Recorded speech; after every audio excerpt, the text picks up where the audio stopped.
Ivanova. Thank you, Ivanova, for being here. And everybody, today we are here to talk about North Star transportation barriers. My name is Gabriela Ewing. I am the Washington State Developmental Disability Council Chair, one of the co-chairs, and also Executive Director for Hispanic Disability Support of Southwest Washington, Pasitos Gigantes. And I'm here with my friend and co-host, Ivanova Smith. Ivanova, would you like to introduce yourself? I'm Ivanova Smith from Self Advocate in Leadership Sale, and I am happy here to present with you all today on transportation barriers. That is going to be the theme of today's Advocacy Day, and I'm really excited to MC with Gabriela. And so let's get started. Do you want to introduce the next, or are you okay with me introducing them? Go ahead. Okay, so I will introduce Mike Gutella and Lee Spruce for the North Star Transportation Work Group. Take it away. Okay, hi, I'm Mike's caregiver and I'm going to help him with this presentation. So Mike, you want to introduce yourself? I'm Mike Gutella. I have cerebral palsy and I use a wheelchair. I like paratransit buses. They take too long. Why do they take so long, Mike? I have to change buses at county lines. When I have to change my wheelchair has to be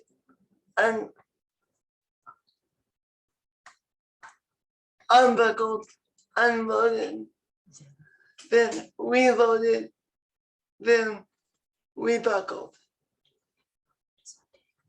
That takes a half an hour, at least a half an hour. You used to go to Bellevue from Monroe, and that's only 28 miles. How long did that take? That took about 2 to 3 hours. That's only 28 miles. Wow, why so long?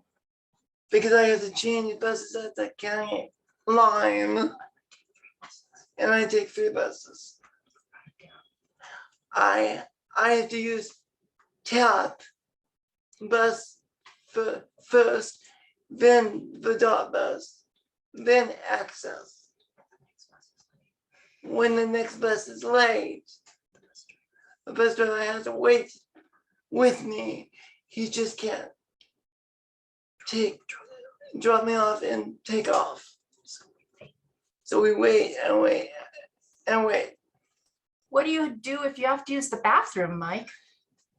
There is no bathroom on the bus. There's no place for me to use the bathroom. I could have an accident. So is there any programs you don't go to because it takes so long? There's a program in Seattle, 3 blocks from the county line. I have to change buses to go the last 3 blocks. That could be make me late or miss the program. Why do I have to change buses to go 3 blocks? Wasted time, wasted money. So how could this issue get solved, Mike? A complete ride, which is, it goes all the way. 1 bus, 1 driver, instead of three drivers, 3 buses. It gets us there sooner. It takes less time. Buses would stay on schedule. So what do you want to say about complete rides, Mike?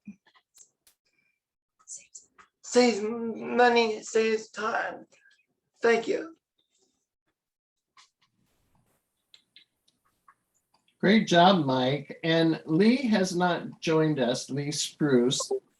She was also going to help talk about the North Star priorities that came out of a work group that looked at transportation. Should Can we have a conversation about this and have Lee share um, when it's at the meeting, or what would you like to do, Diana? Well, Mike, this is Diana. The priorities that came out of the work group you were in, one of them was about drivers being able to properly secure wheelchairs, because some of them aren't trained very well, are they? And you're on mute, Mike.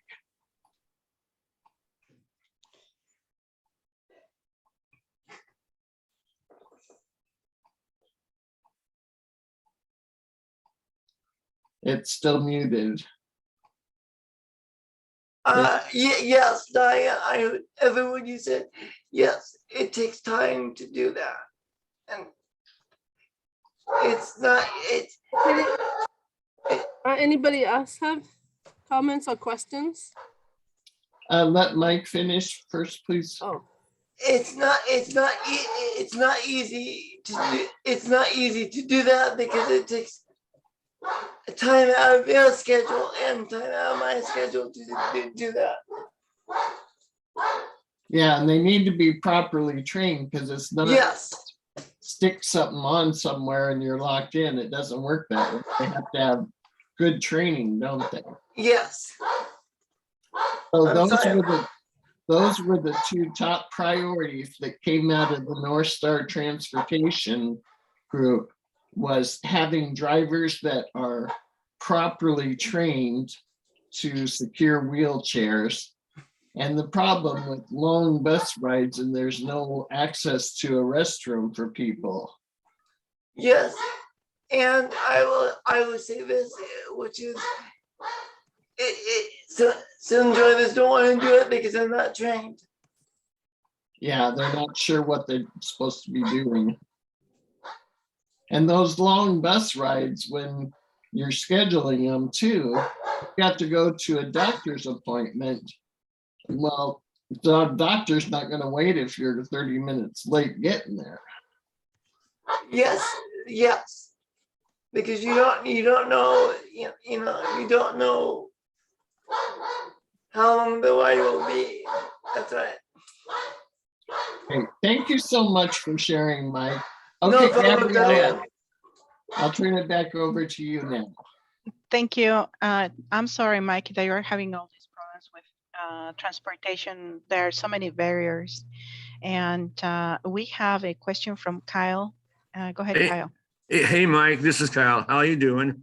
Good. I'm doing good. How about you? Yeah, I'm doing great. I see what I know. I can feel what you are doing.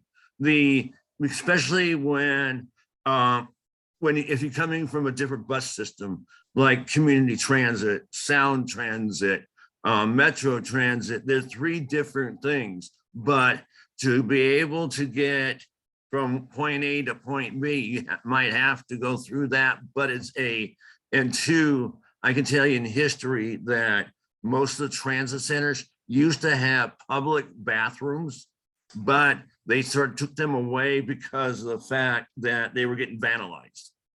And so, I mean, I wish we can bring back the transit centers, at least have a restrooms for public restrooms again, so that folks like you, myself, if we have to go use a restroom, and to use it quick like, or at least have a security personnel that can let us in, because otherwise they have it only have it open for drivers. So, which seems odd. Yes, it does seem odd. Yes. Okay, back to you. Thank you. Thank you, Kyle. Do we have any other comment or question? I don't see hands raised. Brian, go ahead. Hi, Mike. Hi, Kyle. I'm Brian over here from Pierce County, and I absolutely 100% agree with you, Mike. And I live in Pierce County, and it takes me just to get from Gig Harbor to downtown Tacoma, it takes like an hour and a half bus ride. So I can imagine what you're having to deal with. Yeah, and that's just in Pierce County. So I can imagine what you're dealing. I can perfectly see what you're dealing with, having to cross county lines and bathrooms. Absolutely. They've pulled all the bathrooms along my stop, so you got to hold it in for about an hour and a half, and that is And ridiculous. can I say that I live in the 59th district, which is Snohomish County, and going to Snohomish County from Bellevue is not easy. Mm-hmm. Yep. So yeah, I just wanted to comment and say absolutely. I'm glad you did. Thank you Yeah. for that comment. Thank you, Brian. And I see Courtney has her hand raised, and after this, we're gonna I'll make a comment and then we will move forward in the agenda. Thank you. I have a comment. I was a former facilitator for the North South Transportation Work Group that got handed over to Mike and Lise Bruce. And that just was my comment. I live in the rural district of the 20th district, and it's a barrier for transportation in my area because there's no buses where I'm at. So it's a really huge issue, and I'm really glad that that's being addressed.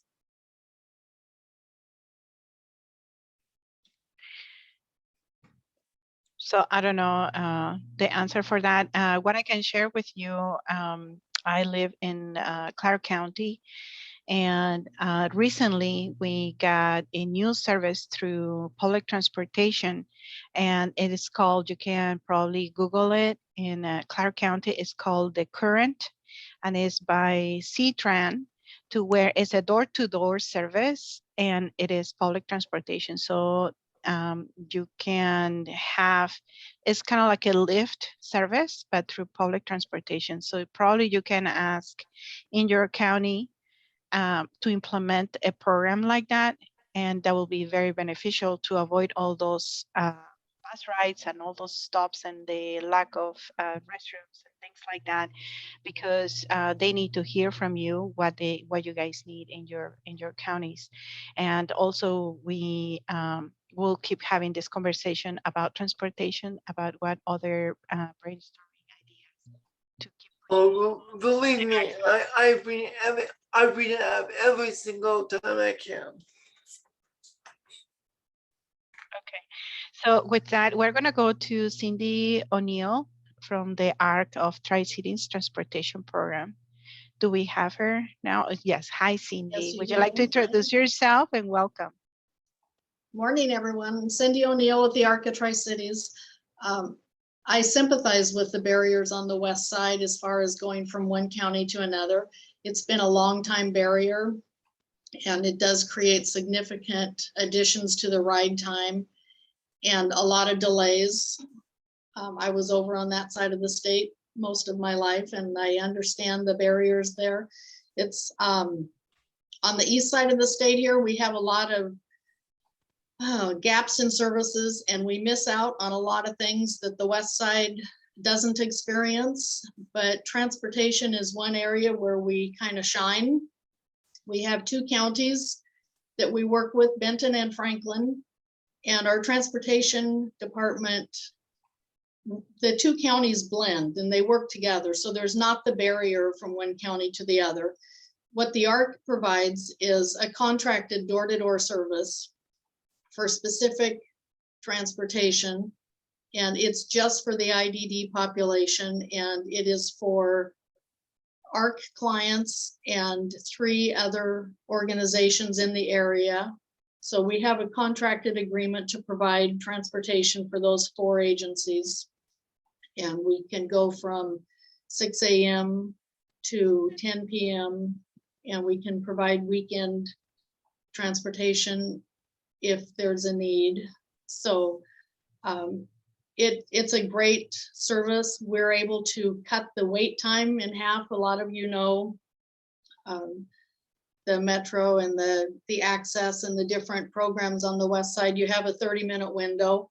So if you schedule a ride to be picked up at noon, you can be waiting until 12:30, which does impede on some service delivery time because you spend time waiting for the bus.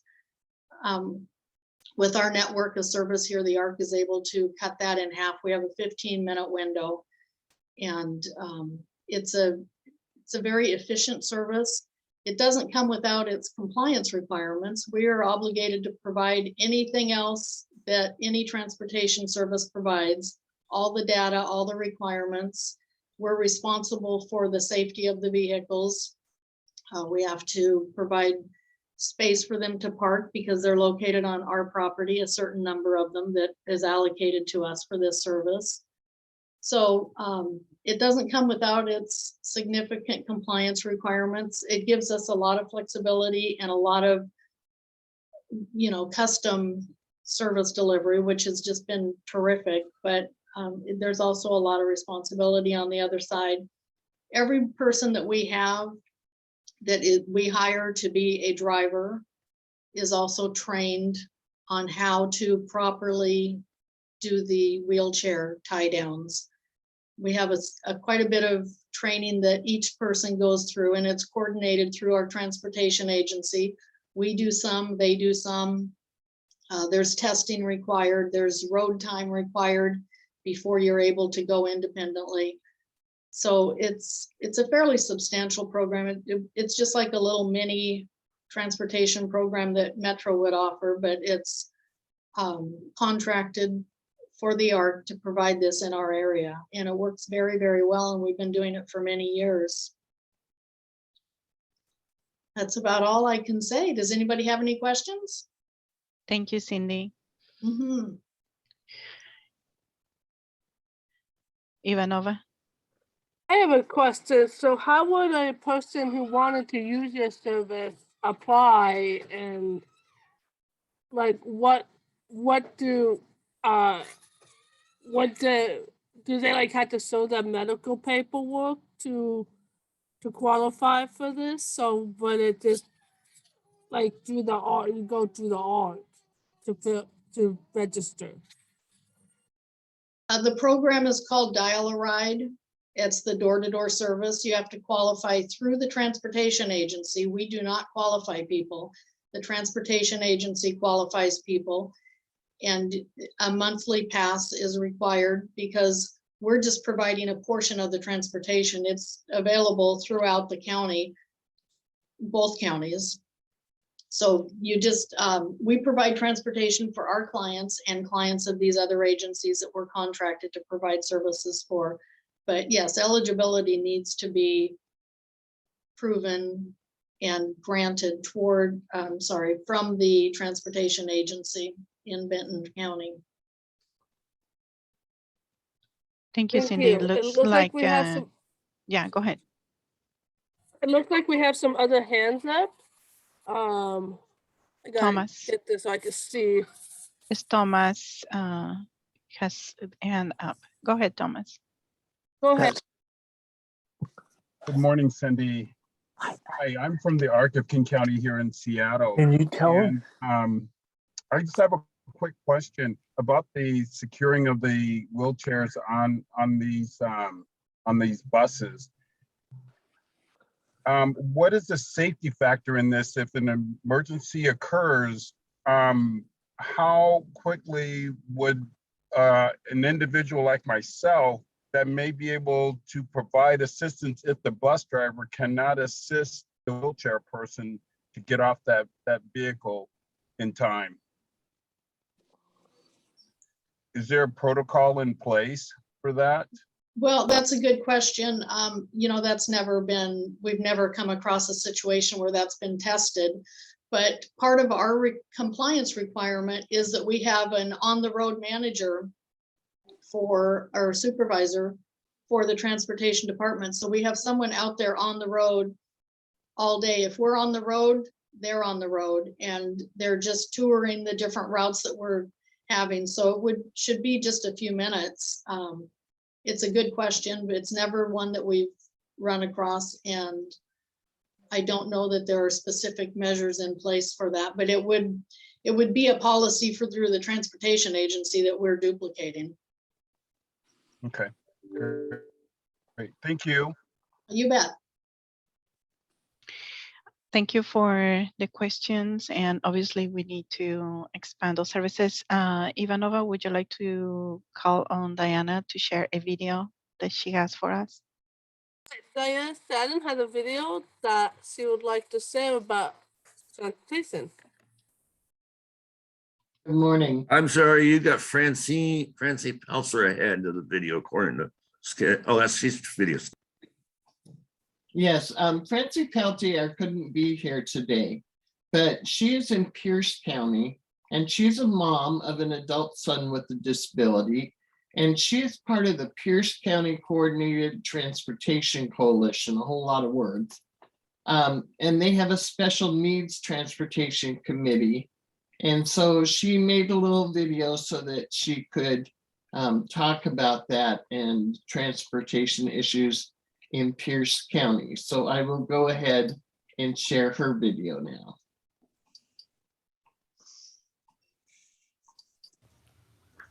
Good morning.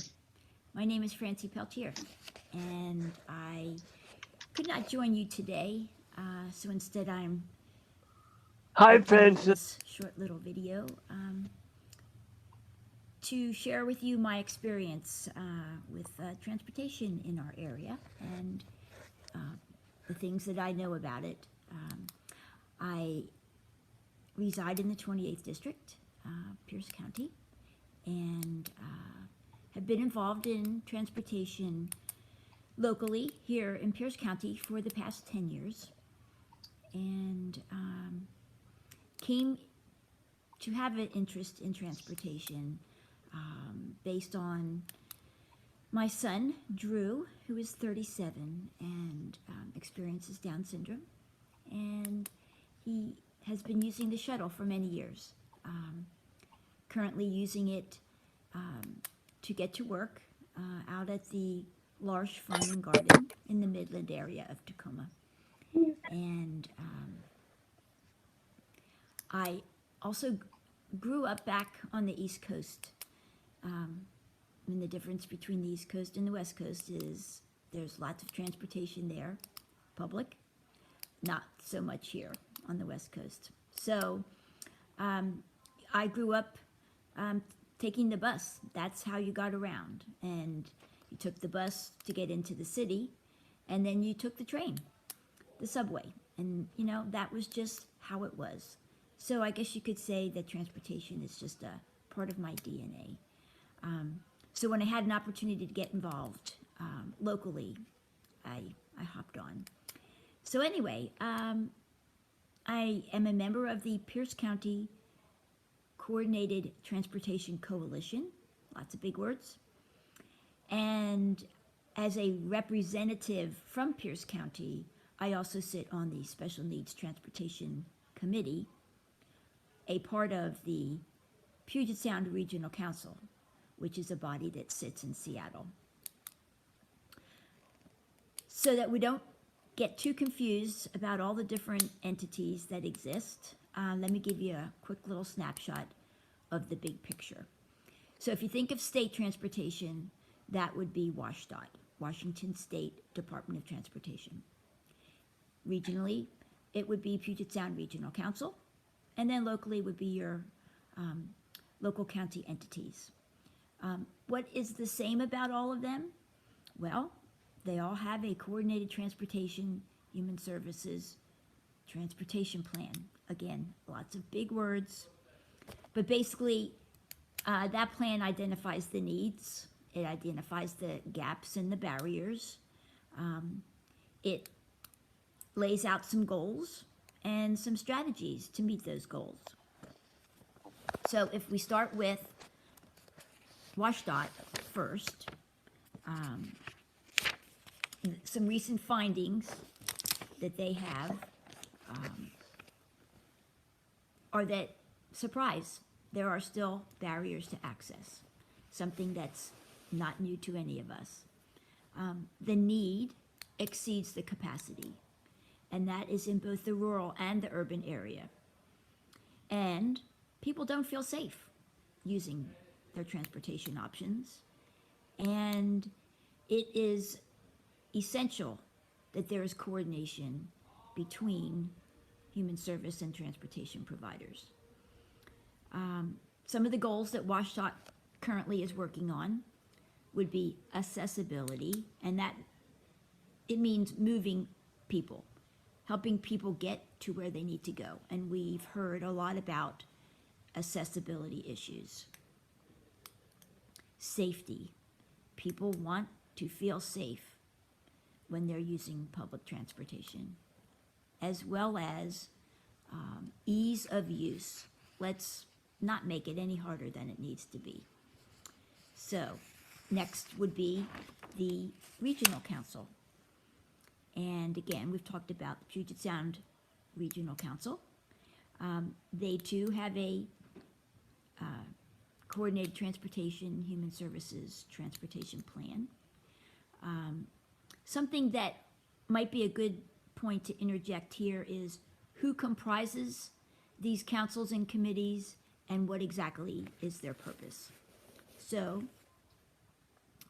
they are comprised of transit agencies, social service agencies, other providers, stakeholders, and they work together to improve regional mobility for individuals that have special transit needs. So the council in Seattle, the Regional Council, they're comprised of local entities, and that would be the 4 big counties, Snohomish, King, Pierce, and Kitsap, all the transit agencies, the towns, the ports, as well as the tribal government. And the purpose of the Puget Sound Regional Council is to develop policies and to coordinate decisions about regional growth, transportation, and economic development. So that is the big purpose of the Puget Sound Regional Council. And then the Special Needs Transportation Committee focuses specifically on transportation goals. They have what's called a coordinated mobility plan. So the goals of our committee are quality, putting people first, efficiency, move people as efficiently as possible, and mobility, move more people, develop more capacity. And then that brings us down to the local county level. Pierce County's coalition started in 1999. And when we speak of special needs transportation, it's important to remember that it addresses a couple of different categories. One would be seniors, youth, 12 to 18 years old, people with disabilities, as well as people with low income. And on occasion, you will hear another group included, and that would be the veterans. So the county's coalition coordinates transportation between public transit, human service providers and agencies, private transportation providers, and again, the stakeholders. And the coalition members, they work to remove transportation barriers. The county's mission, the coalition's mission, is to create and coordinate transportation services for individuals with limited transit options. So we too have goals, part of our plan, and they would be to close the transportation gaps, to connect the system, which really is establishing a simple user process. If you think of the stories that we've all heard about, you call one place and they tell you to call somebody else, and then you call them and they transfer you to somebody else. So a number of years back, down here in Pierce County, we set up 211, one call, one click. It's a much more streamlined and efficient process for people using the system. And then the third goal that we've worked on is closing the awareness gap. We wanted to increase the awareness as well as the utilization of the existing transit options. We were very surprised to learn how many people did not realize just exactly what was out there.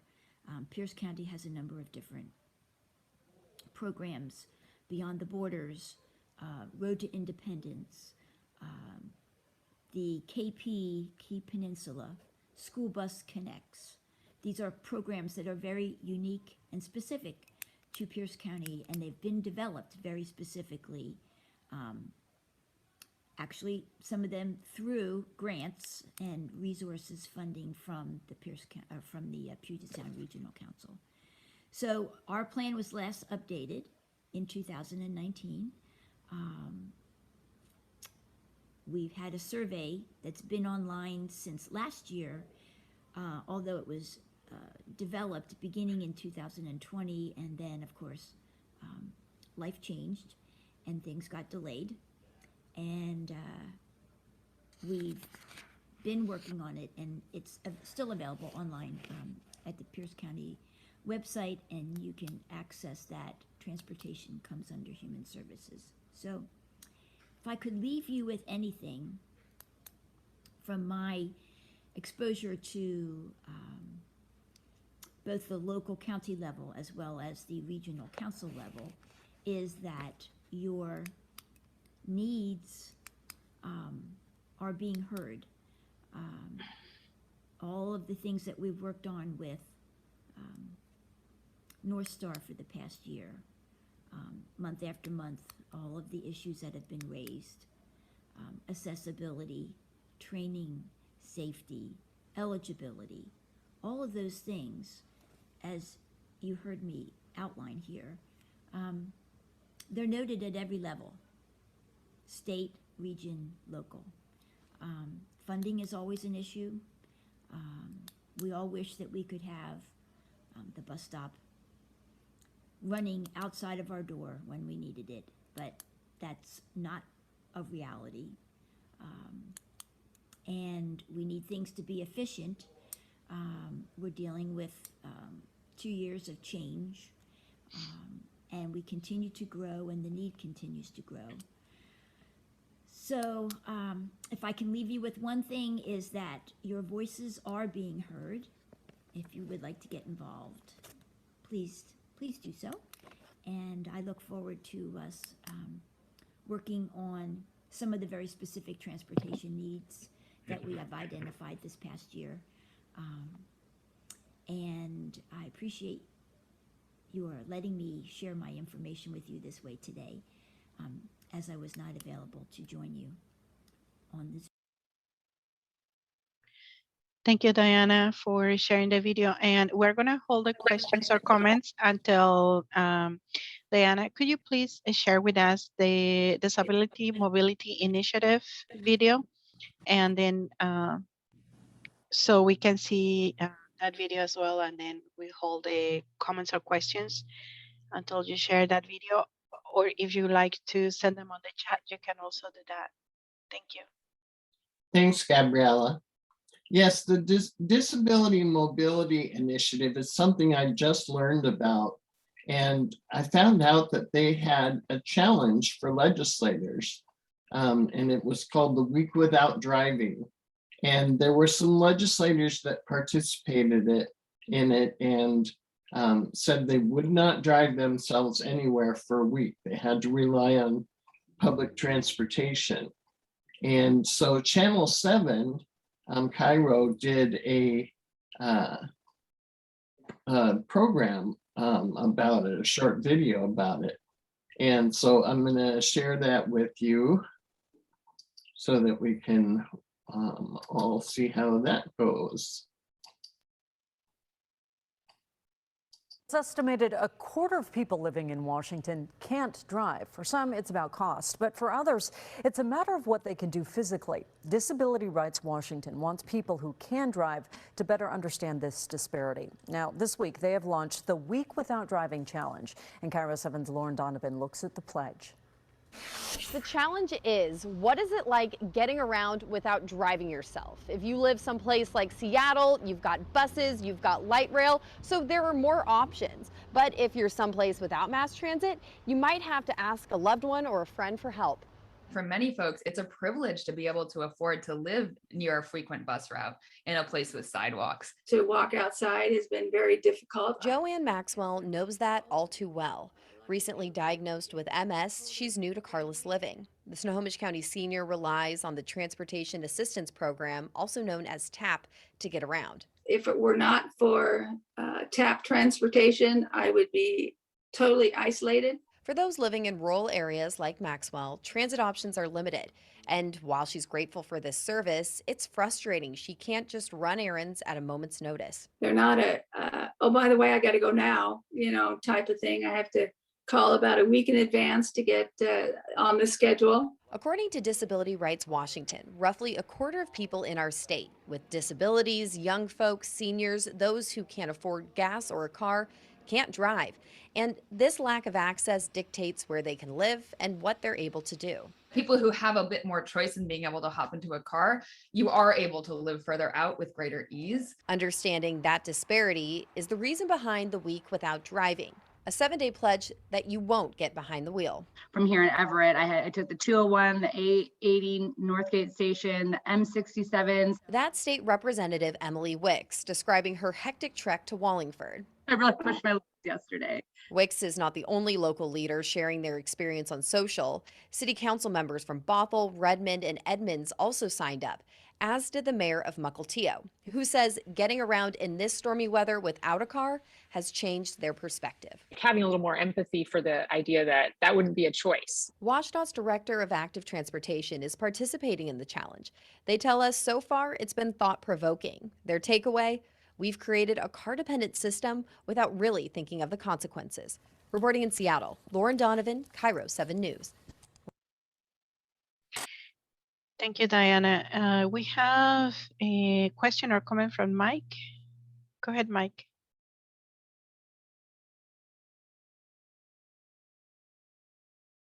You're in mute, Mike.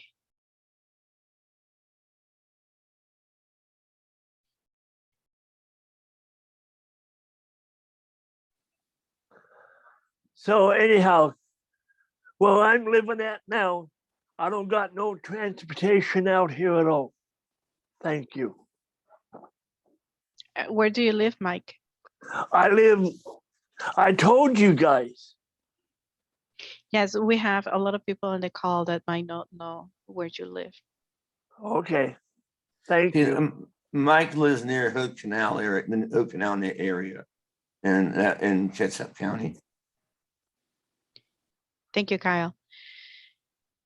Yeah, definitely there is a lot of work to be done in transportation. And we have Brian, and then Ivanova will introduce our next speaker.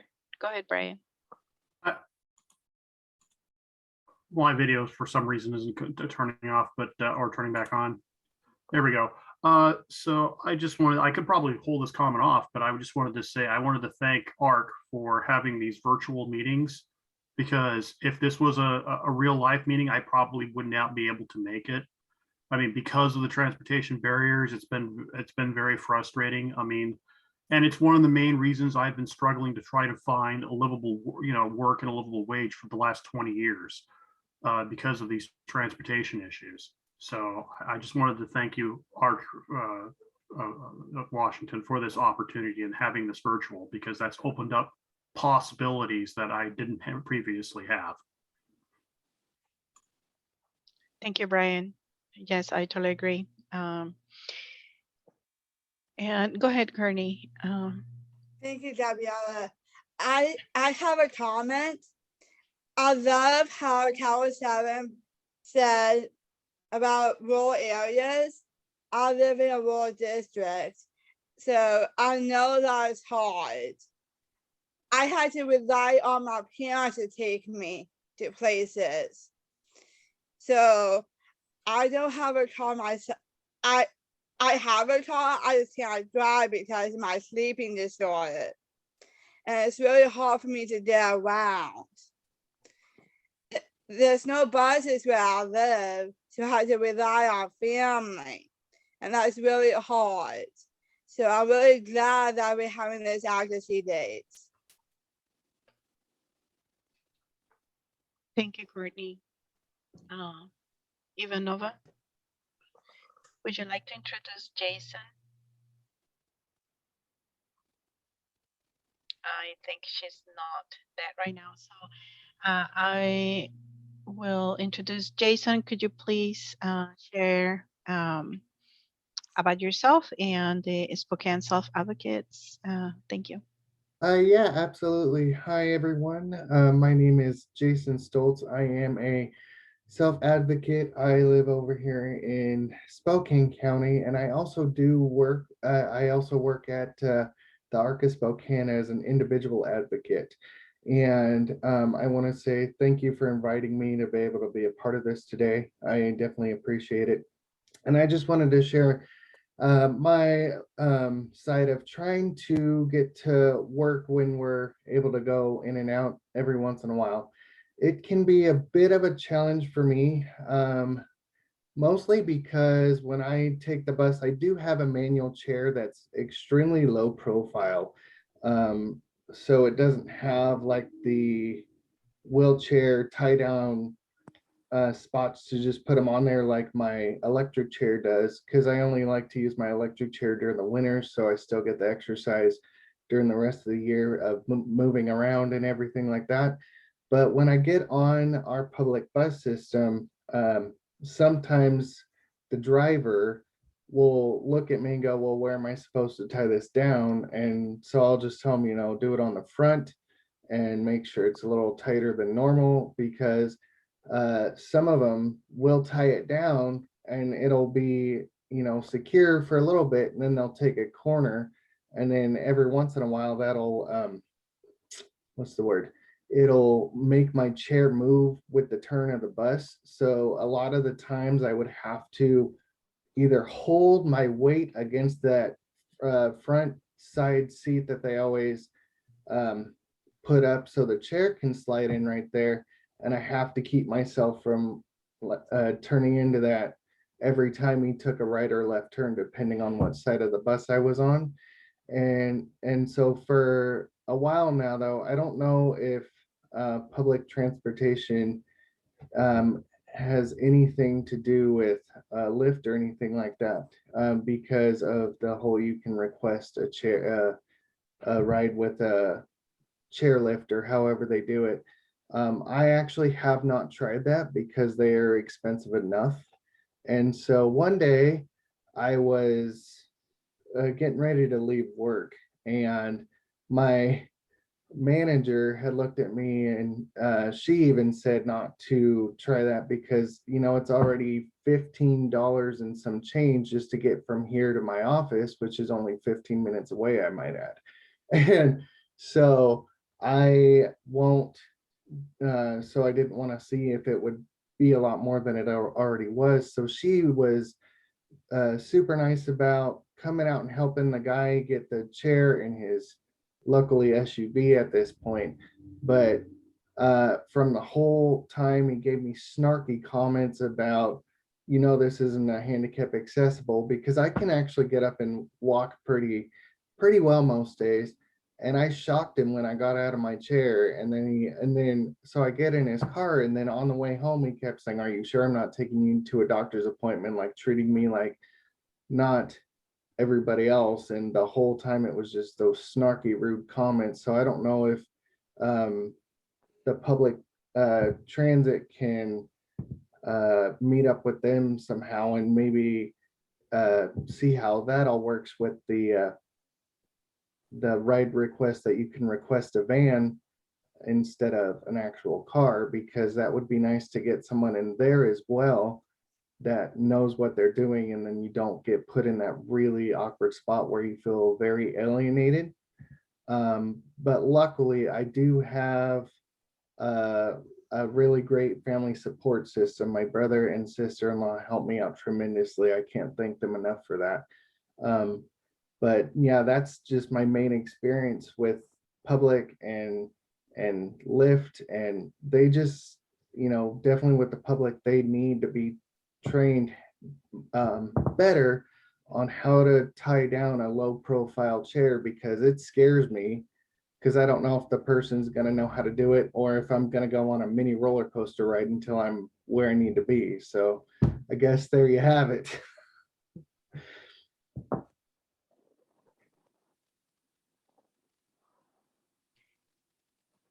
Go ahead, Ivanova. Thank you, Jason. It is so important to have the service for accessibility and the frequency. And I am reading some of the comments in the chat, and standing in the rain is like Ivanova shares.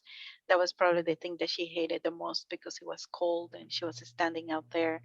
And so it's like, yes, thank you so much for highlighting the issue, and for the need for more accessibility. And we have Oh, Lane. absolutely. Yes, we have Lane with a question, and then Ivanova will share, will introduce our next presenter. And I think we can have room for some questions at the end, or you can put them on the chat so we can move forward. But thank you so much for being here. Thank you, Jason. Absolutely, thank you. So much for your presentation. And please email Jason if you have any questions for him. Our next presenter is Emily. Take it away, Emily. Thank you, Ivanova. I did notice that I think Lane had a question. Would you mind if we let her? Oh, sure. Lane, you're welcome to ask your question. Hey, so hi guys. I'm also from the Arc of Spokane. I once witnessed, so I was on the regular transit in Spokane, and I once witnessed where they had the back wheels of the wheelchair strapped onto the floor, and then they didn't have one of the wheelchair things came off. So the bus driver had to completely stop, redo the whole entire thing to secure to secure the wheelchairs. And I also think it's unfair to people who are wheelchairs who can't access regular transportation, because it's wrong, and people need to be trained to secure wheelchairs for people who have wheelchairs. And that way they can be safely secure and not be afraid to use regular transportation. Thanks, and have a great day. Thank you, Lane. Thank you, Lane. I'm Emily Arneson. I'm with Spokane Transit Authority. My title is Ombudsman and Accessibility Officer. So I do a lot of work with ADA and accessibility and compliance in that respect. And then also I serve as a sort of community liaison for people to bring their concerns if they have concerns about our system in general, and particularly about the accessibility of our system. So I made a few notes while everyone was talking. So I want to kind of share a little bit about how we do how we have our transit system in Spokane, and how we try to work with other agencies and human service agencies to fill the gaps where we can. Obviously, we have fixed route service and paratransit service. We do have a van pool program as well. We have a program very similar to what Cindy talked about in the Tri-Cities. So we call it our special use vehicles, where one of our vehicles is loaned to an organization such as the ARC, and then they can use that to transport their clients. And those are wheelchair equipped, lift equipped vehicles as well. And those drivers who are supplied by that organization, they receive training from us about the use of the vehicle, and especially about the safety issues with respect to securing mobility devices. We used to have in-house a mobility training program that was really helpful for folks who wanted to learn how to use the fixed route system when they could, but needed a little bit of one-on-one interaction and guidance to do that, especially if it was for, you know, a specific ride that they were going to take frequently, maybe to work and home or things like that. We no longer have that service in-house. However, it's very exciting. We have another group that is taking on some services in that area. It's through Special Mobility Services. So they are doing some mobility training now, and I can provide contact information to Diana, and maybe she can let those folks who are here know about that in case you're interested and want to talk with them more about mobility training. They are very excited to take on clients and help people right now. So just getting that program started, and we're excited about that. Francie mentioned the Human Services Transportation Plan in her video. We also do that here in Spokane. Our Spokane Regional Transportation Council conducts that every 3 years, and it's very timely. They are just starting the outreach for that for our 2022 update. So anybody who's in the Eastern Washington in general region and would like to participate in providing feedback for that, we would love to have your feedback. Again, I'll provide some contact information for those who'd like to learn more about that. That plan is really important, and the feedback of the public is really important because that plan is the basis for some funding decisions that we make and that the federal government makes with respect to their grant programs. So we receive a certain amount of funding every year from the Federal Transit Administration, and we're responsible for providing that to organizations who serve low-income people and people with disabilities and seniors. And those programs have to be based on those needs identified in that plan. So it's very important to have your voice heard in that plan for future funding decisions that we make and the federal government makes. Hey, Emily, this is Stacy Dim. I just got a quick note from the interpreter. If you could slow down just a tiny bit. I get that note all the time when I do presentations. I'm sorry. I will. Thank you so much. Couple other things I just wanted to mention that came up. The week without driving was, I participated in that a couple months ago, and it was very eye-opening. I consider myself to be someone who is aware of a lot of transportation needs of individuals in our area because it's my job to be aware of these issues, but experiencing them is a whole different thing. The time involved, the energy involved in planning out your day, all of those things. It was a huge learning experience, and anybody on this call who does have the option to take a car, I would encourage you to try to do not driving for a week, just so that you're aware of those challenges that other people face. Just a couple more things. In terms of, if I could give sort of some advice to individuals when dealing with transit agencies and with legislators with respect to transportation issues. One, just like Jason mentioned with securements on the buses, there are as many different kinds of mobility devices as there are people who use them. They're all a little bit different. Some pose more challenges with respect to how to secure them and not. The best thing you can do is, to the extent you can, communicate with that driver. Say, last time it didn't work very well when it was secured this way, or I prefer that this be tighter, or something like that. Communicating with them helps them make sure that they can do their best to keep you safe, which is the ultimate goal. The second thing is, public transit is funded primarily through, not through fares.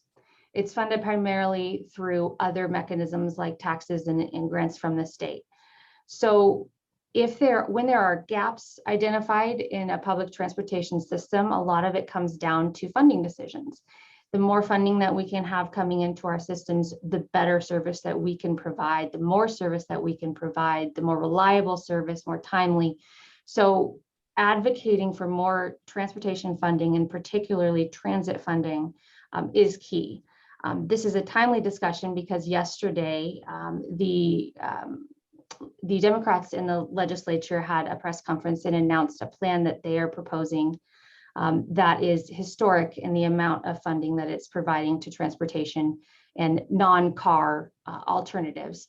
So that's very exciting, quite a lot. Many millions are designated for special needs transportation specifically, and also certain transit projects. So if I could leave you with one thing, it would be to continue to advocate for those legislators to fund local transit projects, specific projects, but also just in general to increase that access and allow us to be able to provide better services to you. I'd be happy to answer any questions that anyone has. Thank you, Emily, for being here. It's so important, the information you are sharing with us. Brian, go ahead. Actually kind of hoping that the gal from Pierce County was here in person, but unfortunately. But I might as well ask Emily and some of the other people in these transportation boards. One of the problems we're having in Pierce County is a driver shortage due to COVID.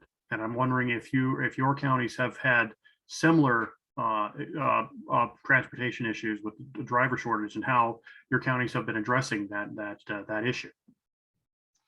Here in Spokane, so far, it's been only minor impacts.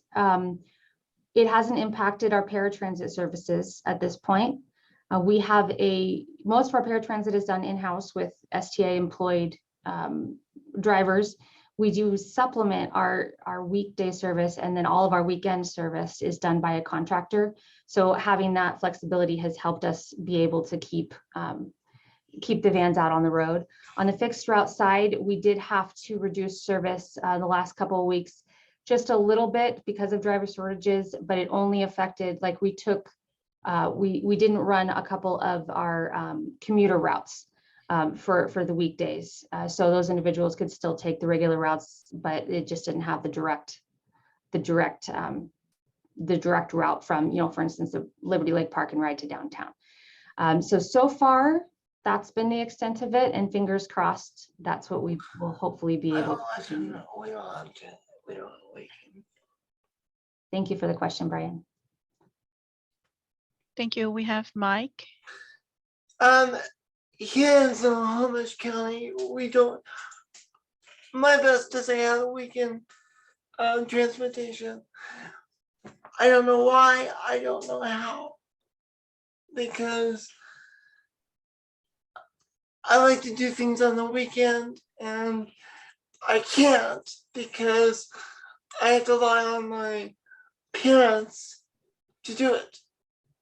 Because I don't have the tech transportation. I was like, early morning. We don't have transportation on the weekends. They're limited on the weekdays. And I want to make this point because the time I have to go to my job, I'll use my job in this situation. The hours are limited because I have to be. Everyone has to be done by 4 o'clock. Thank you. Absolutely, having access to transportation on the weekends and in the evenings is very important. Fortunately, here in Spokane, we do have enough funding to support to provide that, but it is more limited on the weekends than the weekdays. Sunday night particularly, our buses and paratransit stop a little sooner in the evening, and that's difficult for people with certain types of jobs that go into the evening, for sure. Another thing, we always hear over here in Eastern Washington concerns about folks who are coming in from rural areas trying to get into Spokane. Being a medical center and a job center for this area, we only operate, STA is only allowed to operate within our benefit area. So we can kind of get to the edges of that, but much further, we just need to partner with other agencies. So that's always something that we're trying to work with Coast Transportation, the Moccasin Express, serving some of our tribes. We try to kind of coordinate that, but that's kind of sort of that jurisdictional concern that was discussed earlier by Mike with having to change vehicles at the border. We have a question or comment from Sean, and then I'm gonna ask Diana if you would like to share what you posted on the chat, because I think it's important for everybody to hear what happened to you with the service, even with the private pay service, because this is another issue that we need to be aware of. So I'll let Sean go first, and then Diana. Thank you. Yeah, I was wondering if that. This is Sean. Emily, I'm wondering for fixed route buses are newer accessible ways to get off the bus instead of pulling a cord out of reach for some. I know some transit are using push buttons by the wheelchairs, but was wondering if that was a standard across systems? That's a great question. It's not yet a standard. It is on some vehicles, but it's not yet a standard. Most of our diesel powered coaches have the pull cord that you pull on. I'm not sure about, we have several more, I don't know exactly how many, but several more electric vehicles on order that are coming in. And I'm not sure if those have the push button or not in the ADA area, but it's definitely something that we hear from folks that pushing a button is much easier. I do the training for our fixed route drivers. And so when I talk with them, we talk about the different kinds of things that they can do to help people with disabilities on the bus. And one of the things is that they can, you can tell them when you need to get off. You can tell them when you board, I need to get off at this stop, that kind of thing. And they should help you with that, even if you can't pull the cord. Thank you. Thank you, Sean. Thank you. And go ahead, Diana. Would you like to share? And you can take it from there. Thanks. Yes, I use a wheelchair, and so I needed to get to a medical appointment, and my van wasn't working. I have a ramp van, but so I called Uber because they now have 3 different sizes of cars you can request, and so I ordered the bigger one so they could have room for my wheelchair. And the guy shows up with a car, not an SUV, which was what I was expecting. And it was a very nice car, it looked pretty new. And he just looked at my wheelchair and he said, no. And we were trying to explain, well, it folds up and it will fit in the trunk of your car. And he just said no. And it was pretty obvious he was worried his car would get scratched or something. And he just said, no, I can't do this, got in his car and drove away. And so I missed my medical appointment because of that.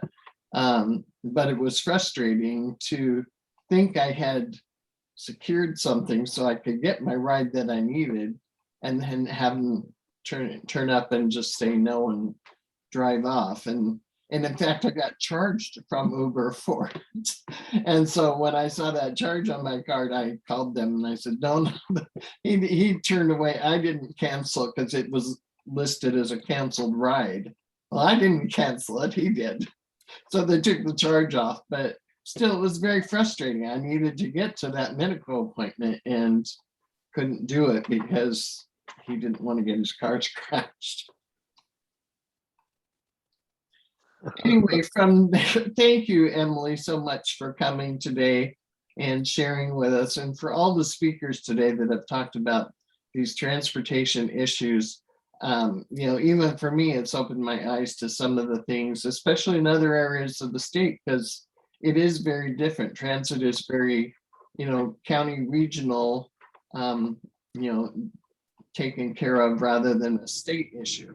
But I am glad, I knew the transportation budget came out last night, and I'm glad, Emily, that somehow you've had a chance to look at it and see that there was a lot of funding for special needs transportation. So I will be looking into that too, to put it into our budget chart. So thanks for alerting me to that. So that's going to take us into our bill tracker.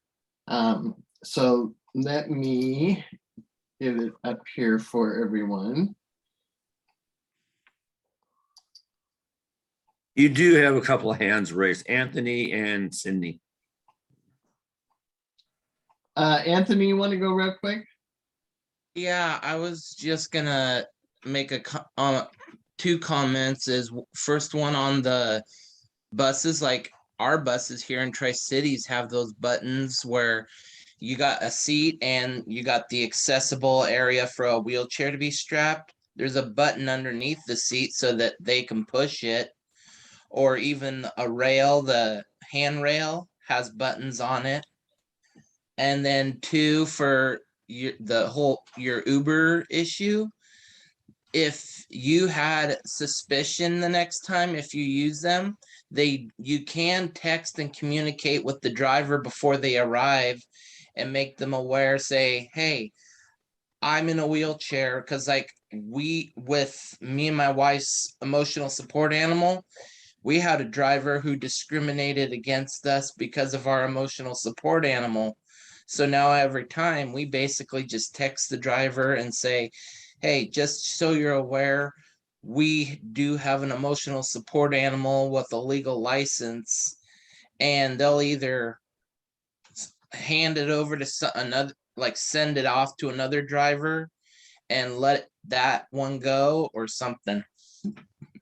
That's good to know, Anthony. I hadn't seen that part of it, but I don't use it very often. Yeah, I mean, if like you go where the tracker is, and then you see the identity of your driver when their car, it says call or message. You can message them and they'll get it like that. Okay, good to know. Yep. Thanks. Sydney?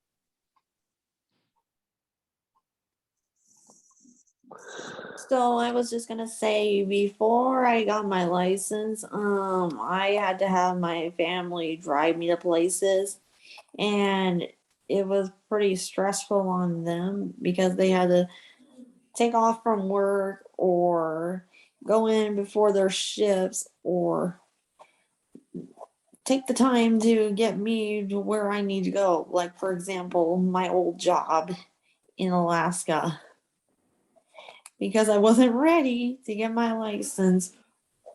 And they keep encouraging me to take the city bus or take the bus, take the bus.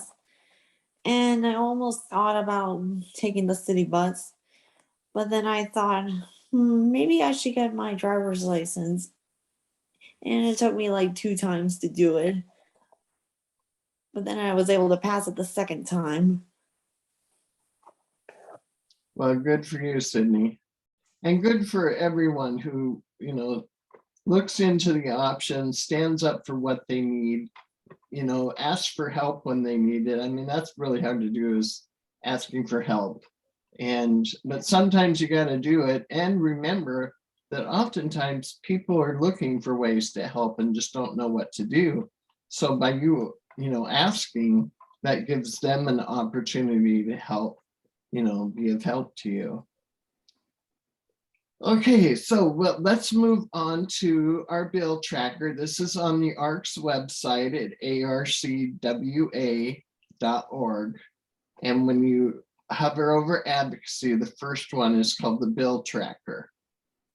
And one of the things now that I just figured out that I'm going to do, we have a budget proposal side by side that we track each of the budgets. First, the governor's proposal, and then the House proposal and Senate proposal when they come out later this month. Yeah.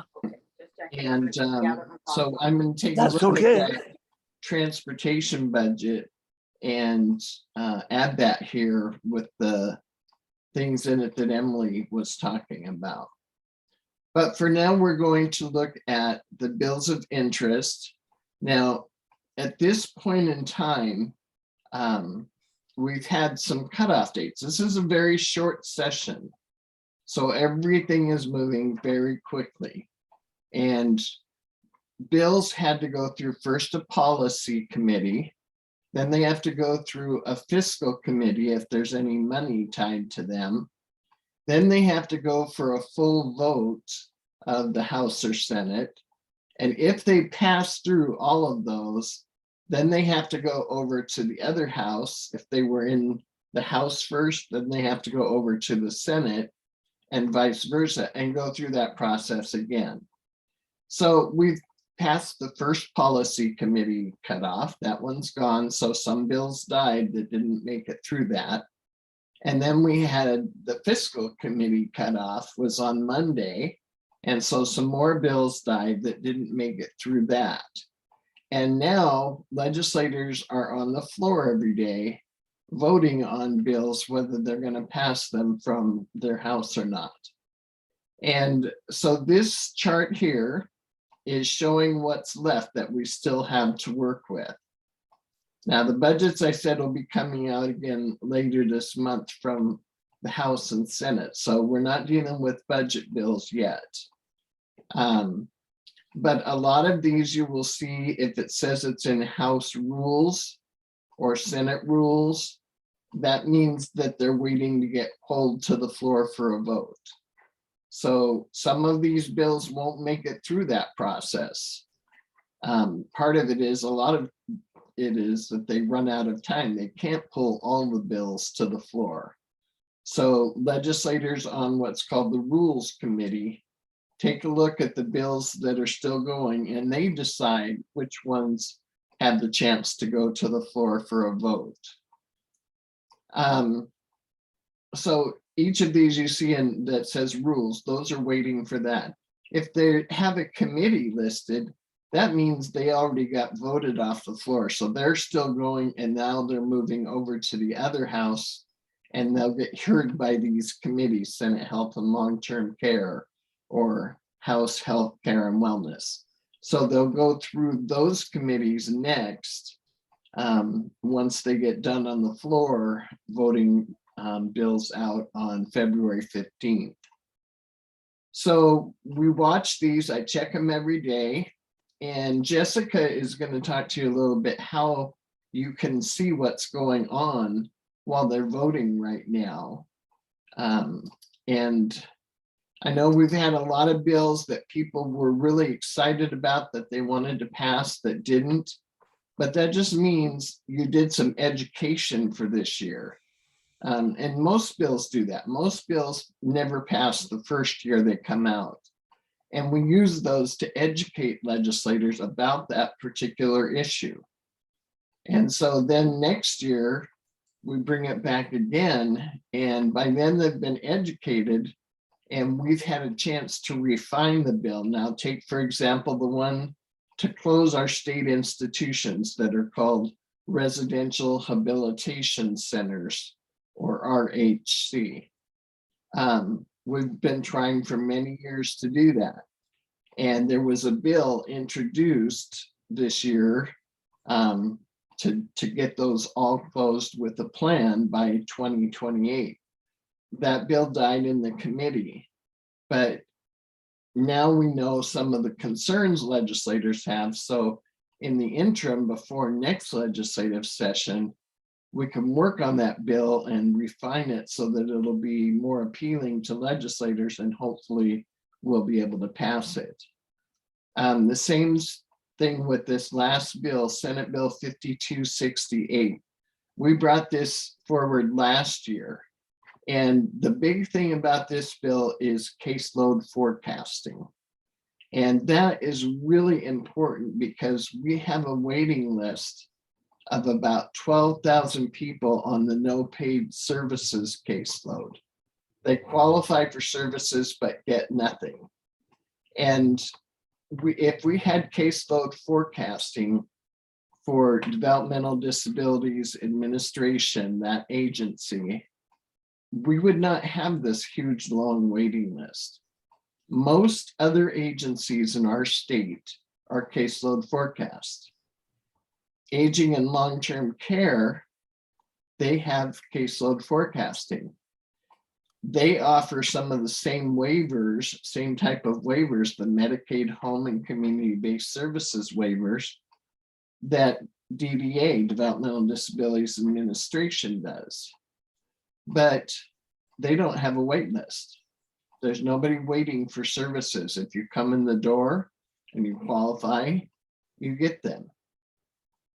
And because of that, aging and long-term care is #2 in the nation for providing services on these Medicaid waivers. DBA, on the other hand, is 41st in the nation for providing those same services on waivers. And the only difference is the caseload forecasting. So we are really trying to get 5268 to pass so that we can get those services for people. And the governor even has it in his budget proposal to do caseload forecasting for DBA. So we'll be watching all of these things, and each week at Advocacy Day, I'll be reporting on where we are with these different bills and the budgets as they come up. And so I really appreciate all of you being here today and being interested in advocacy and wanting to make a difference. So I'll turn it back over to you, Gabriella. Thank you, Diana. And Anthony, do you still have a question, or it is from the one before? Okay, thank you. Do we have any comments or questions before we go to Jessica? A burning question? No? Okay. Ivanova, would you like to introduce Jessica? Thank you.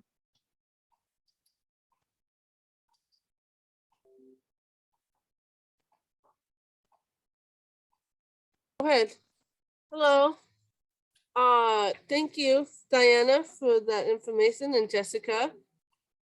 And thank you everyone for being here today at the Transportation Advocacy Day. And it was really great having you all today. Does anyone have any last questions on the bills of interest before we go? We need to do Jessica yet. Oh, okay, Jessica, go ahead. You can do your.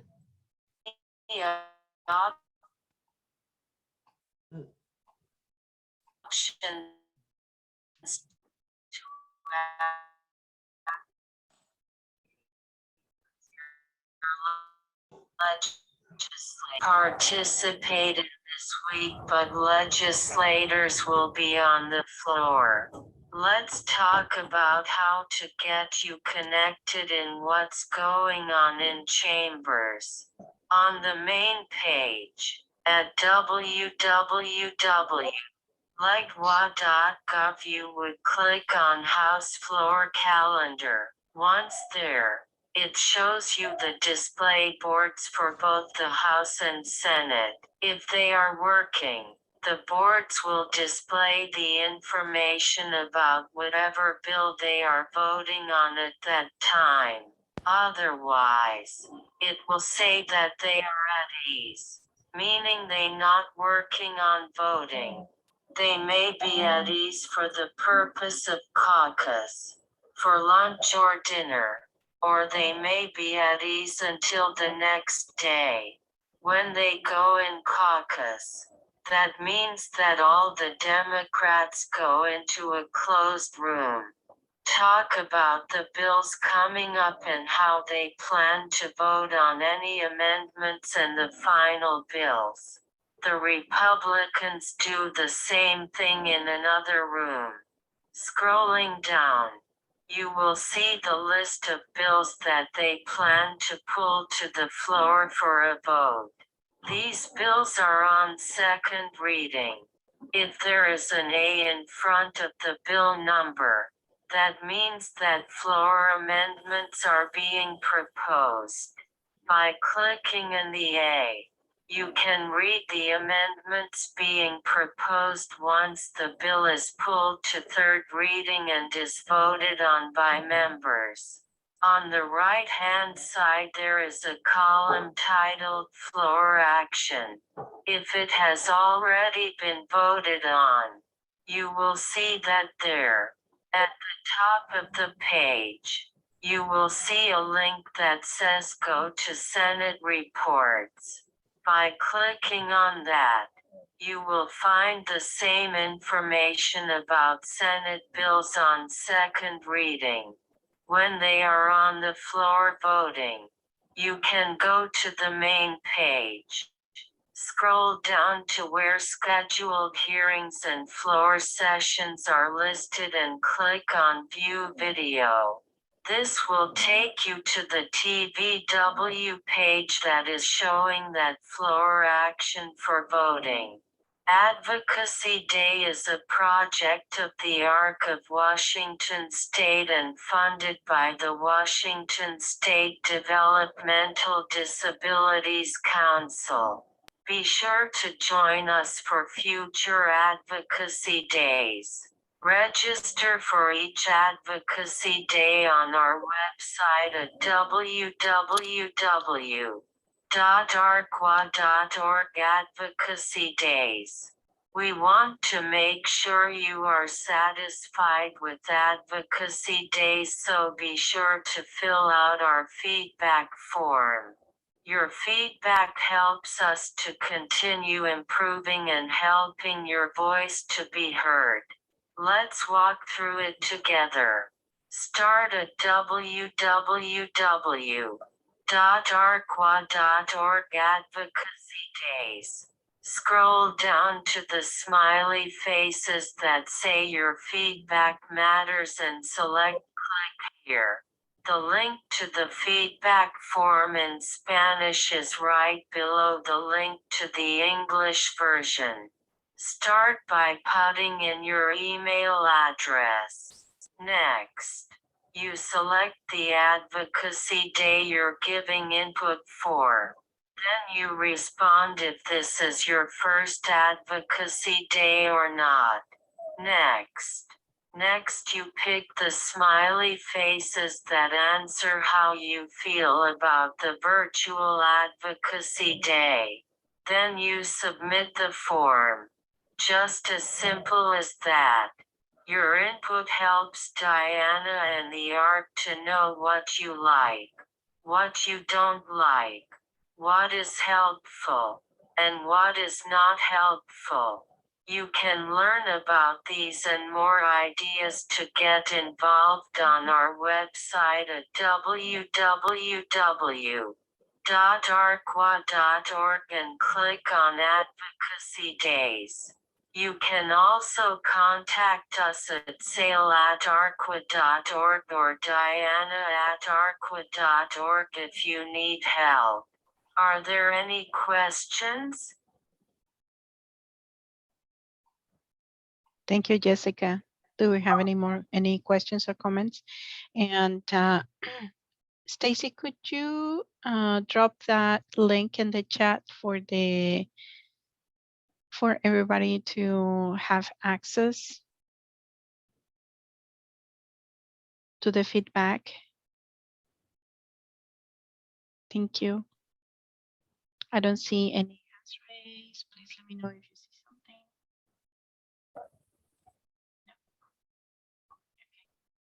And so please register for next week Advocacy Day for caregiving. And we have the link in the agenda. Oh, I see that Eric has a question. Go ahead, Eric. More of a comment. I just want to say great job to all of the speakers this morning for this Advocacy Day. And great job to you and your team and facilitating this. Thank you to Diana and Stacy that are behind all the heavy lifting, and for all of you to show up, because if you don't show up, we wouldn't have these advocacy days. So thank you for being here, for keep pushing, and thank you, Emily, for being here and sharing. And we really appreciate you all for being here and for adding value to highlighting the issues that we need to get solved in our state. And do you have, oh, I see that Diana shared the link for the bills and to register for the Advocacy Day for caregiving next week. Do we have any other comments or highlights, Diana, before we finish the meeting? No, I'm going to throw the feedback links into the chat as well. And people are welcome to stay for a few minutes and just network and chat a little bit, because I'll stay on till 11:45 if people just want to visit. Yes, thank you so much. Please answer the feedback for Diana and Stacy to have. It is very important to have that feedback. And thank you so much for being here. If you can hang out, go ahead. Mike, do you want to say something? And thank you, Eric, for your comments. Thank you for being here. You're in mute, Mike.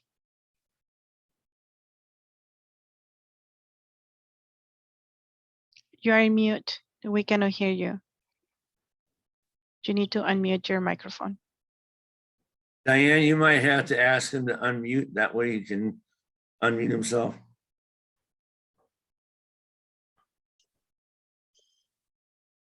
And if somebody has a question or email, Emily, she shared her email and phone number. You can reach out to her. And thank you for being so hard and like accessible to everyone. We really appreciate you, Emily.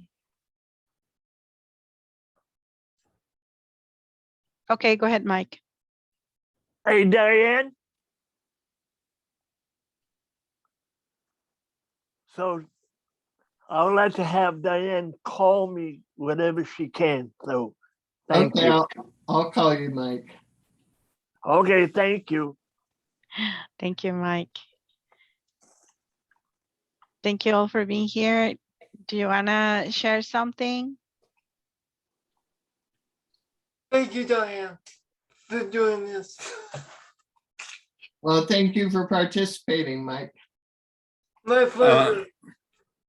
This is Kyle. First of all, thank you all the guest speakers that did a great job, especially seeing what kind of barriers that are around the state. I live in North King County, and I can easily access a couple of buses to get me around, but I also feel for people that live on the outside of, just barely outside of King County area, but in the rural part of King County.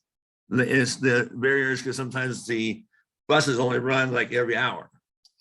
And it takes I don't got forever. Well, I'm living at now.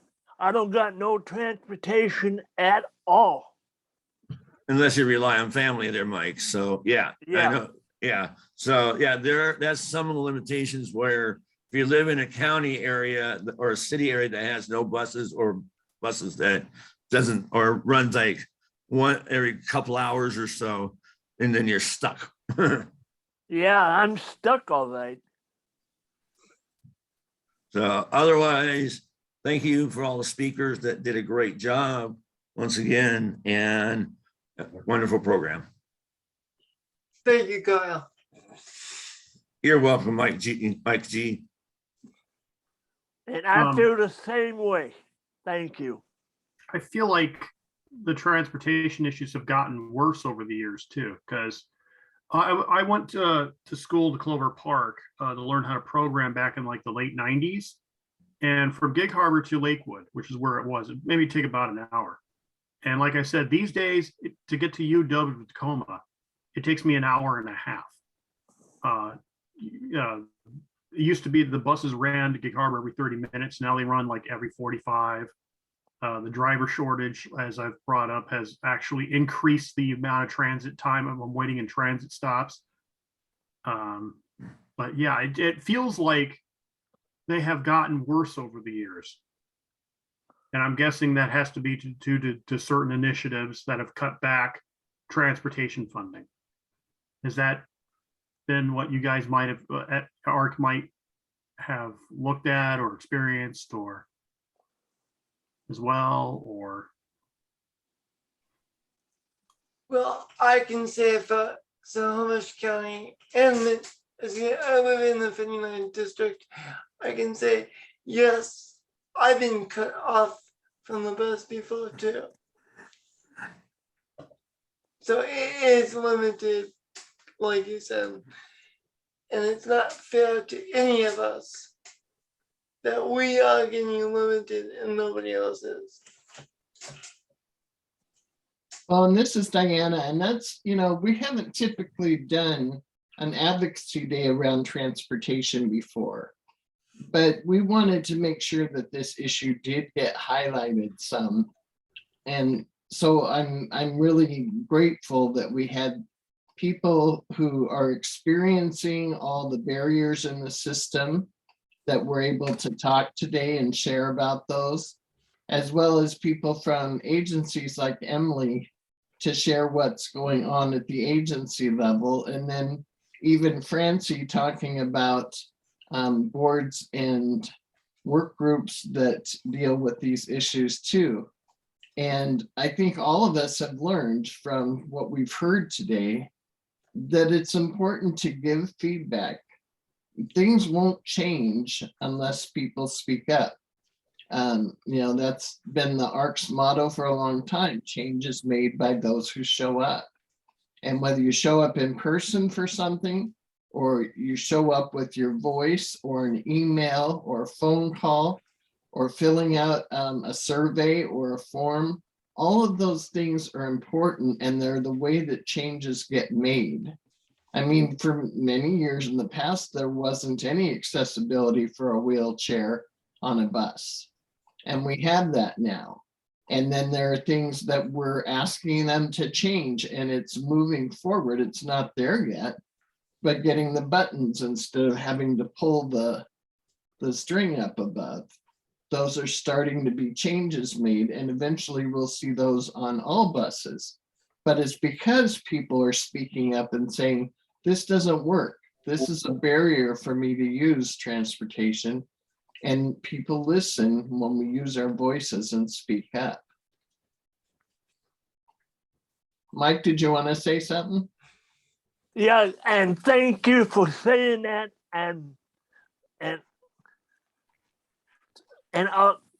you and I, we gotta keep in touch. Yeah. Thank you. Thank you. And Diane, this is the other mic too, which is we have enough failures to go through. We don't need another one. Right. Everything that we can work on to break down a barrier is one step closer to being a good society for everyone to be able to access. And also too, Diane, I would like to get back. I would like to be on the board that you work on. On the board, for the ARC, you mean? Yes, yes. Because Okay. you and I, we talked about it. Yeah. Well, you got to check in with Stacy to see if there's open positions for that. Okay. Yeah, could you? Hey, I'll call you later. Okay.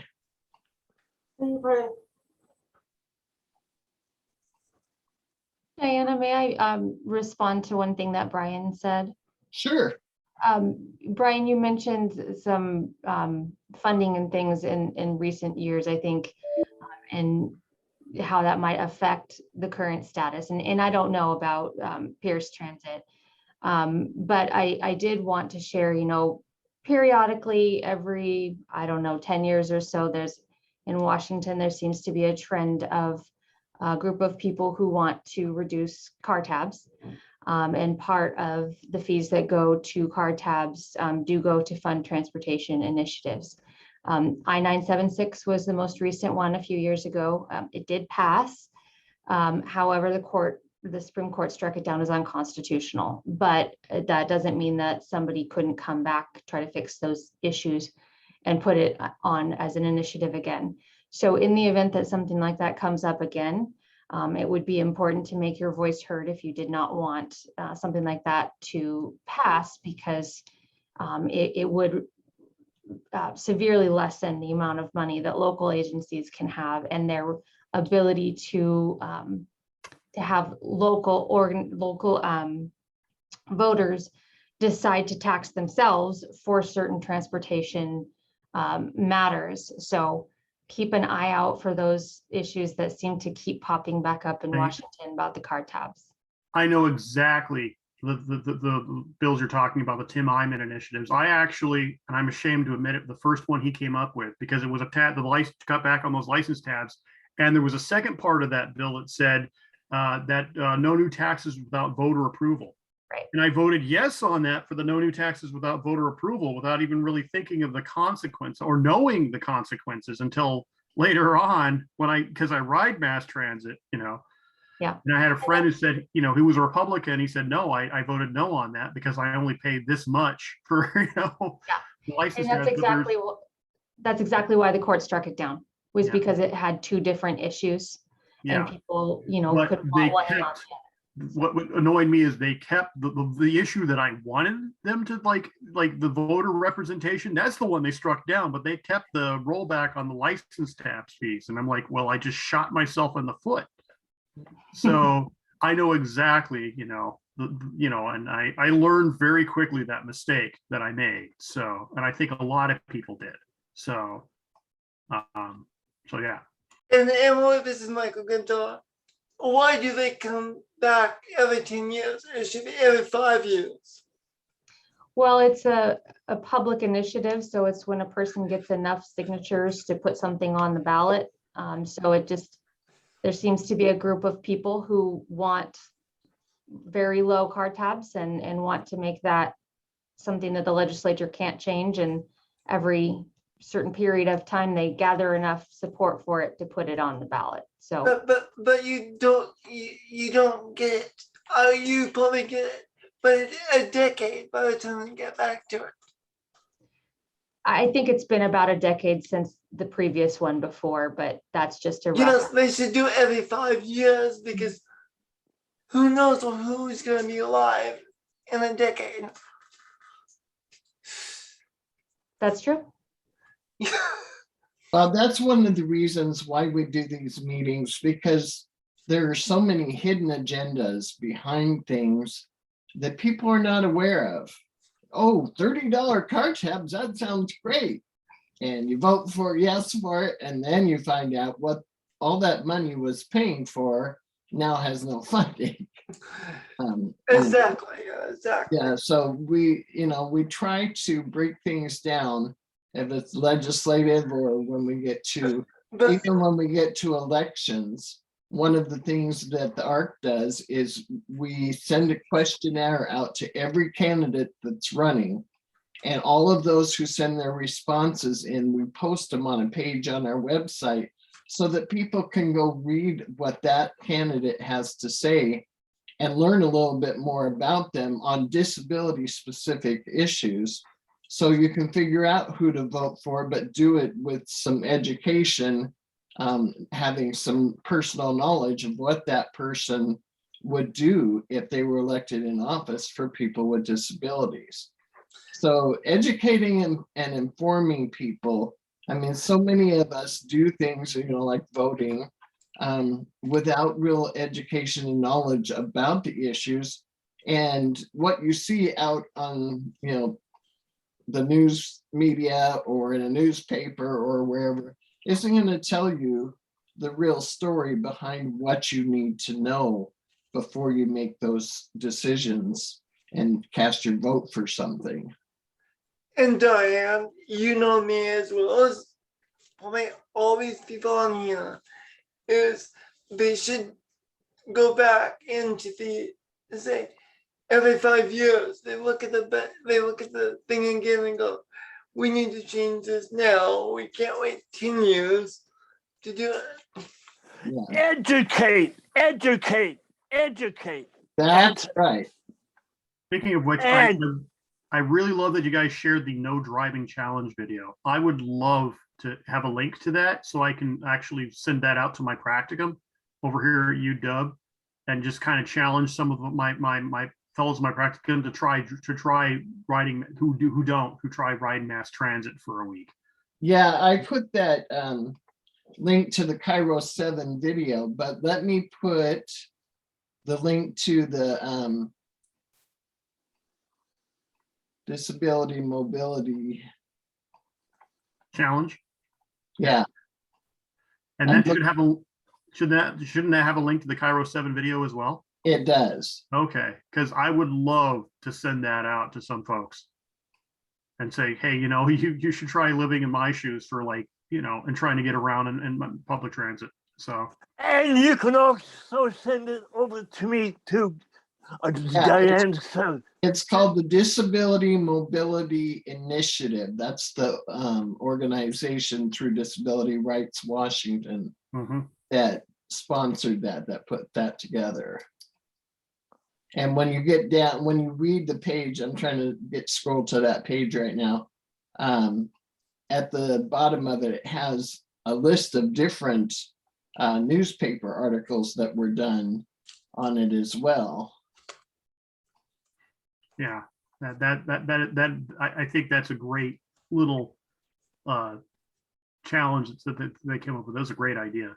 Yeah, I had never heard of it, but I don't watch TV. I don't know how many of you have this, but you know, my disability isn't as obvious.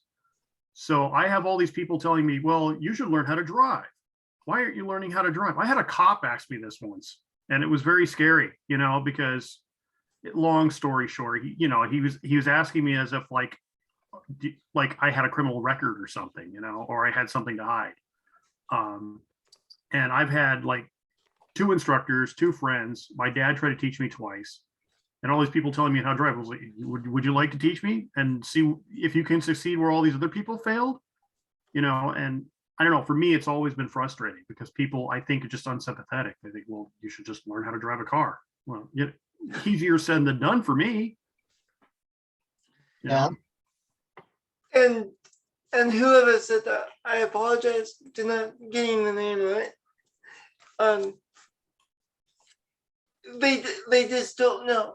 They just don't know. It's a constant thing with me. I have to teach everyone that I don't know, make that clear. You have to do it the safe way. I have to teach them. It's like I have to be the teacher, not them. So yeah. Diane, So I put that link in the chat, Brian, for the page on DRW's website. And thank you. They had over 100 elected leaders and transportation professionals participated, and this was the first time they've done it, and they plan to do it as an annual thing. So, and they should keep doing it, because that's, like you said, that's the best way to get these bills passed across the floor, you know. Yeah.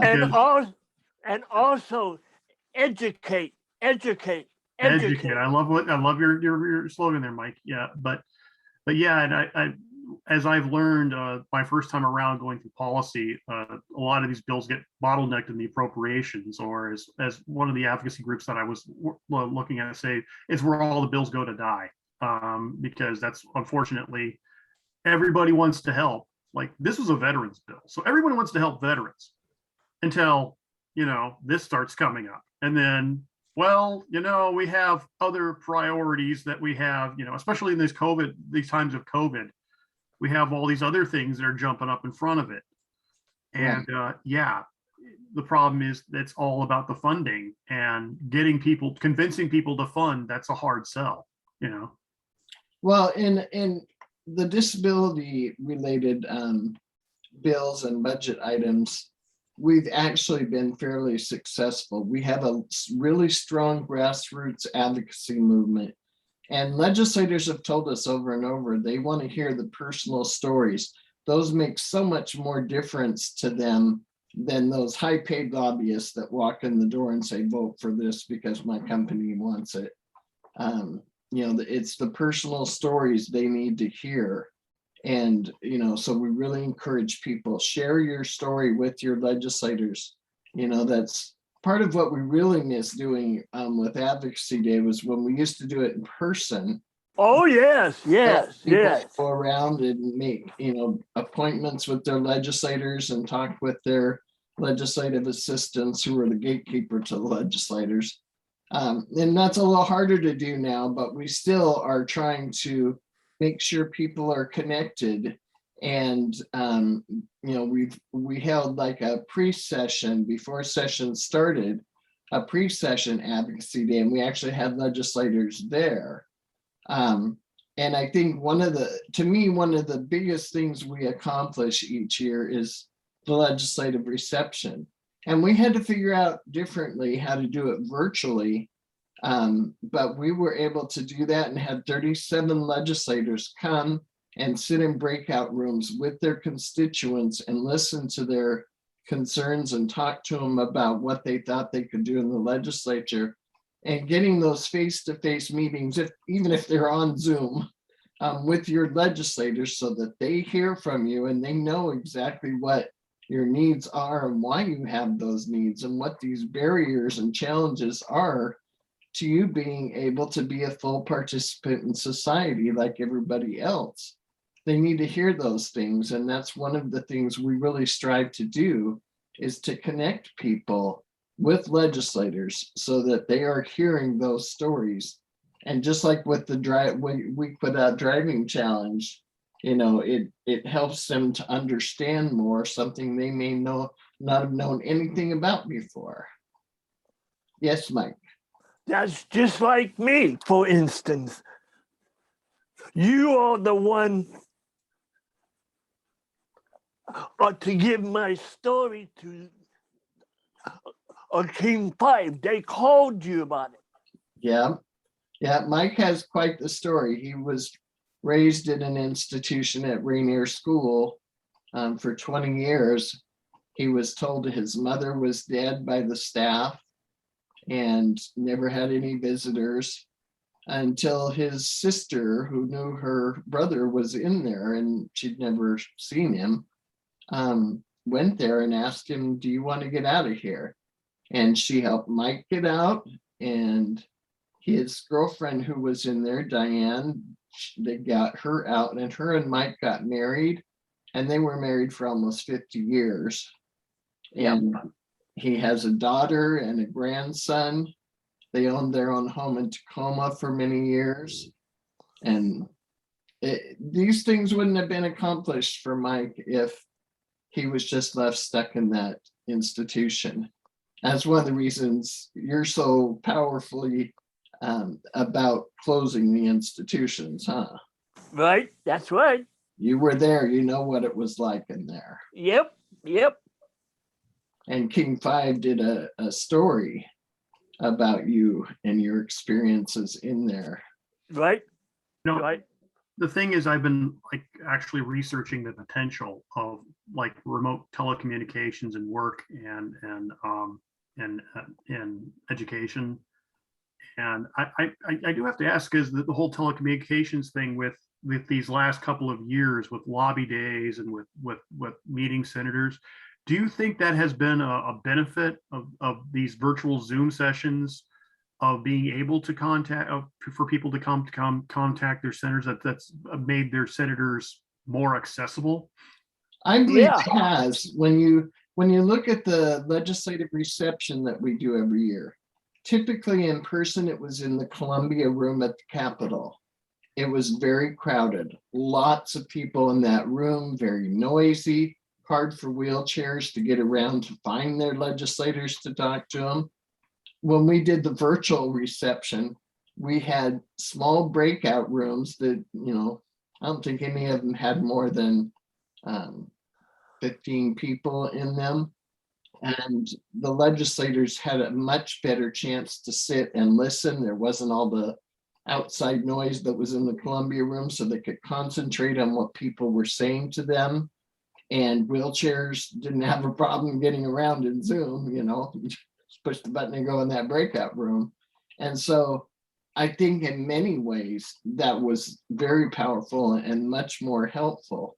The only thing missing is that there's a feeling of being in person with the legislator that Zoom just can't quite replace. So we miss that piece of it. But in contrast, I think in a lot of ways, and like you mentioned, you couldn't get to advocacy days, but because they're virtual, you can participate and be part of it. So there's a lot of advantages that we had to learn about. We didn't know how to do it at first. Using Zoom was new technology for most organizations, and holding all their meetings like this. But, the last 3 years we've been doing this, and we learn a little more with every single one we do. Yeah, it definitely does have its downsides, like you said. And there's the thing called the Zoom fatigue, which I think everybody experiences after a while. You know, you just get tired of having Zoom meetings. Like this has been my education for like for this quarter right now. Like I have a Zoom session, then I'll have another Zoom session late. And by the time I'm done with class, I have to take a nap. You know, it's just like it's just so exhausting having to go through Zooms. But there is that potential for that accessibility that we just, because of our transportation issues and because of the, you know, that are across the state, I think does unlock that potential for things like remote work, remote, you know, learning, and obviously talking to our senators and being able to reach out in that telecommunications. Yeah, I mean, I hate to use COVID in any positive light, but COVID has created that need, and that need has shown a potential, I think. So, yeah. Well, it's about noon here, so I think I'm gonna let everybody go get some lunch and not experience too much more Zoom fatigue. Yeah, good idea. I think I'm gonna hop off. Very good conversations today. Thank you to everybody who's been participating and using your voice and jumping out there. So make sure you sign up for next week, and we'll see you next Wednesday at 10. Okay, guys. All right, sounds good. Bye, everyone.